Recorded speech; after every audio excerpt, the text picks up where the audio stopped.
जादुई चिड़िया और नीलू कहानी। बहुत समय पहले की बात है। एक छोटे से गांव के किनारे एक घना जंगल था, जिसे लोग रहस्यमयी जंगल कहते थे। इस जंगल के बारे में अजीब अजीब बातें कही जाती थीं। कभी कभी वहां से मधुर संगीत सुनाई देता, कभी पेड़ों की शाखाएं अपने आप हिलतीं, और कभी आसमान में एक सुनहरी चमक दिखाई देती। गांव वाले इस जंगल के पास जाने से डरते थे, लेकिन बच्चों में इसे लेकर बहुत जिज्ञासा थी। इसी गांव में नीलू नाम का एक लड़का रहता था। नीलू की माँ बचपन में ही गुजर चुकी थी और उसके पिता एक लकड़हारे थे। नीलू बहुत समझदार था, लेकिन उसे रोमांच बहुत पसंद था। वह हमेशा जंगल के रहस्यों को जानने के सपने देखता रहता। एक दिन गांव में अचानक अफवाह फैल गई कि जंगल में एक जादुई चिड़िया रहती है, जिसकी चोंच हीरे जैसी चमकती है और जिसके पंखों में इंद्रधनुष के रंग हैं। कहते थे कि जो कोई भी इस चिड़िया को देख ले, उसकी सारी इच्छाएं पूरी हो जाती हैं। नीलू को यह सुनकर बहुत रोमांच हुआ। वह सोचने लगा, अगर यह सच है, तो क्यों न मैं खुद जाकर इस चिड़िया को देखूं। एक रात, जब पूरा गांव सो रहा था, नीलू चुपचाप अपने घर से निकला और जंगल की ओर चल पड़ा। जैसे ही वह जंगल के भीतर पहुंचा, उसे महसूस हुआ कि यह कोई साधारण जगह नहीं है।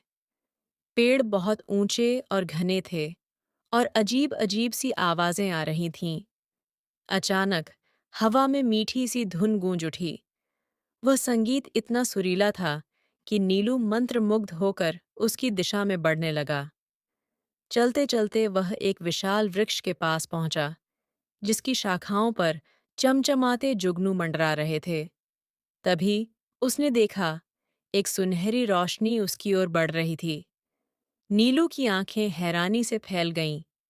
वह रोशनी कोई और नहीं, बल्कि वही जादुई चिड़िया थी। उसके पंख सचमुच इंद्रधनुषी थे, और जब वह उड़ती, तो ऐसा लगता मानो आसमान में कोई रंगीन बादल तैर रहा हो। उसकी आंखें गहरे नीलम जैसी चमक रही थीं। चिड़िया ने अचानक नीलू की ओर देखा और बोली, तुम यहाँ क्यों आए हो, बालक? नीलू दंग रह गया। तुम बोल सकती हो? हाँ, चिड़िया हंसते हुए बोली, लेकिन मैं केवल उन्हीं से बात करती हूँ जिनका दिल सच्चा है। नीलू ने झिझकते हुए पूछा, क्या तुम सच में इच्छाएं पूरी कर सकती हो? हाँ, लेकिन हर इच्छा की एक कीमत होती है। नीलू कुछ सोच ही रहा था कि तभी जंगल में एक डरावनी गरज गूंजी। अचानक पेड़ों के पीछे से लाल आंखों वाला एक भयंकर राक्षस प्रकट हुआ। वह बहुत विशाल था और उसके लंबे लंबे पंजे थे। चिड़िया ने नीलू को चेतावनी दी, भागो! ये जंगल का राक्षस है, जो किसी को भी मेरी खोज में यहाँ आने नहीं देता। नीलू तेजी से भागने लगा, लेकिन राक्षस ने एक झपट्टा मारा और उसकी शर्ट पकड़ ली। नीलू ने हिम्मत नहीं हारी। उसने पास पड़ी लकड़ी उठाई और राक्षस पर फेंक दी। इतने में चिड़िया ने अपने पंखों से एक चमकदार रोशनी छोड़ी, जिससे राक्षस की पकड़ ढीली पड़ गई।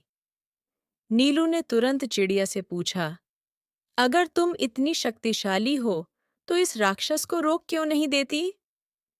चिड़िया ने गहरी सांस लेते हुए कहा, ये राक्षस कभी इंसान था, जिसे लालच ने अंधा कर दिया। उसने मुझसे अमृता मांगी थी, लेकिन उसने अपनी इंसानियत खो दी और अब वह इस जंगल में कैद है। नीलू को समझ आ गया कि हर इच्छा की एक कीमत होती है। तो क्या इसे फिर से इंसान बनाया जा सकता है? चिड़िया मुस्कुराई।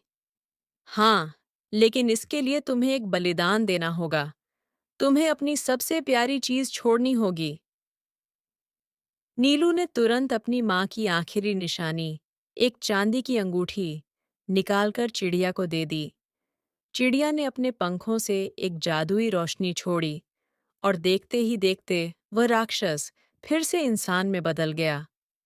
राक्षस असल में एक पुराने समय का राजकुमार था जो अपनी गलतियों की सजा भुगत रहा था। उसने नीलू का धन्यवाद किया और वादा किया कि वह अब कभी लालच नहीं करेगा। चिड़िया ने नीलू से कहा, तुमने दिखा दिया कि सच्ची इच्छाएं वही होती हैं जो दूसरों की भलाई के लिए हों।